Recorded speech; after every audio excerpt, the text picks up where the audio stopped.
vibrate at a higher frequency, because fear and everything vibrates at a very low, dense frequency. You begin to bring, it's like with your chakras, your energy up through these higher points in our consciousness, in our chakra. And at that point, we're now tapping into other higher levels of consciousness, which then spirals up into, the highest level of consciousness that you can imagine. And nothing stays the same. Every time you work on it, it gets better and better. It's constantly growing. So it's not something that is a fixed point that you're going to be there. It's that.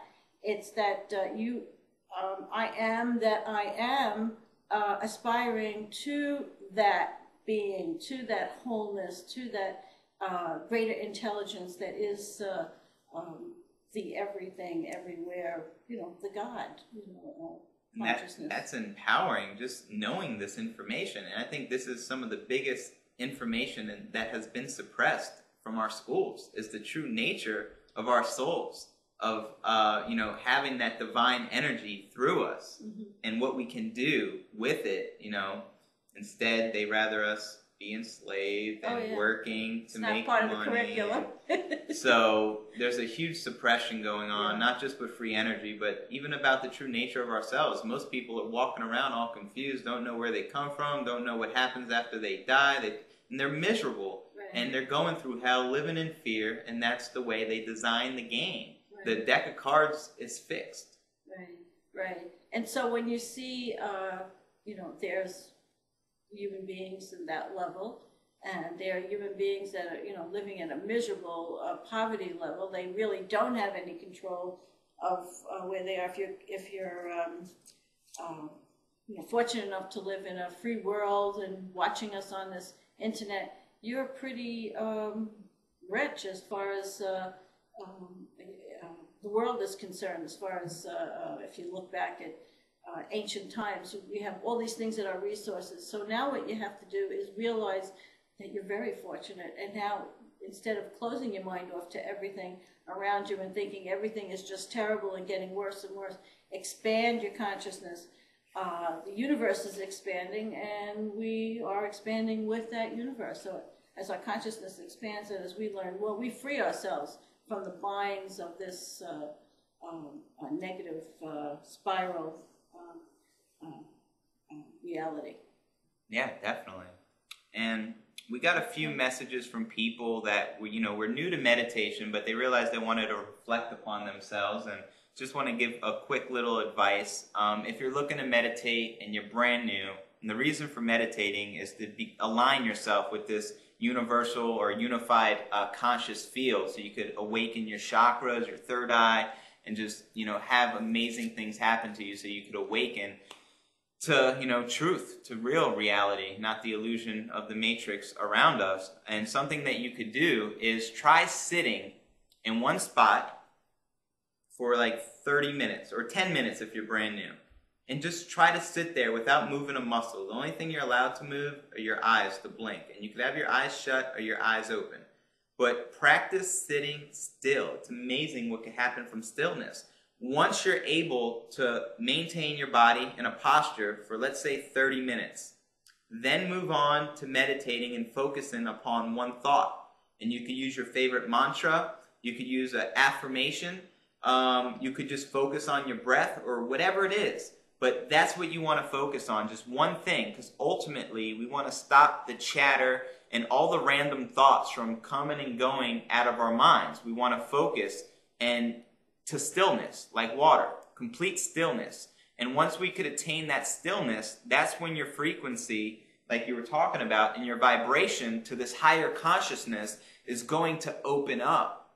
And that's a very simple thing you could do every single day. Just sit there, practice being still. But if you can't first control your body, it's unrealistic to expect to be able to control your mind and focus upon one thought. So I know it's very difficult in the beginning, but if you just take baby steps, I guarantee you'll be amazed at your progress. And I know you had given someone some advice.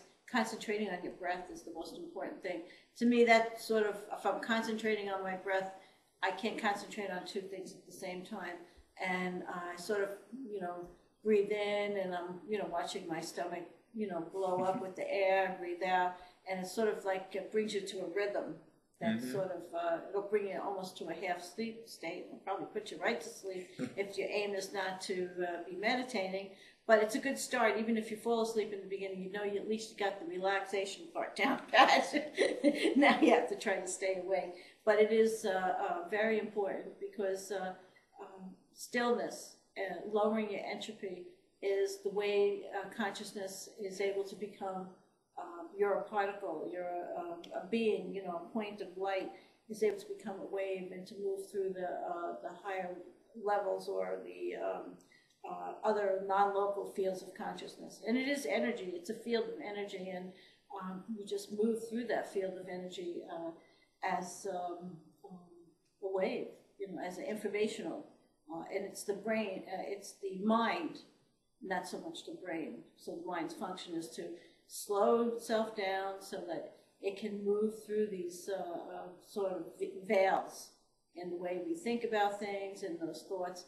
By the way, I talk to people, they don't even know that they have voices in their head. They think that's who they are. You know? So if you don't recognize that you have voices going on in your head telling you what to do and saying, oh, where's my keys? Or, oh, you know, oh, what a jerk, I should have remembered that, or something like that. Yeah, oh, that's the parrot that's constantly talking to you and reminding you of all the bad things or things that could happen. Programming. All that programming, you know, you have to be awake enough to realize you have that programming.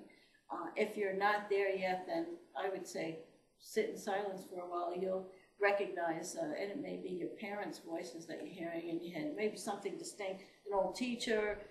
It's taken on the persona of something to remind you. And these are good things. They're like safety nets when you were younger or when you needed them for survival. But now it's time to let it go. It's the old program. We don't need to go through DOS and all that anymore. You know, we can just flip over into the high-speed internet and connect with all of you out there. And I'm sure we're connecting at other levels of consciousness too. Those of you who are our fans and have been communicating with us back and forth, appreciate all the input. And I am amazed at how much I'm learning from you. So thank you. Yeah, and we appreciate everyone's comments, and good or bad, both of us, we appreciate it all, but just try not to do any name calling or slandering or, you know, cursing. That sort of stuff is going to get your account blocked from our account because it's just not cool. Here, for instance, focusing. You want to focus on good things and things you like. This is just me. If I'm on YouTube and I'm watching a video I don't like or it don't resonate with me, I leave it and I go to something I like. There is no reason for me to put a negative comment on something because I'm putting that energy out there to the ether of this universe, and that's going to come back to me from focusing upon something negative. So rather than, you know, write negative things or even discuss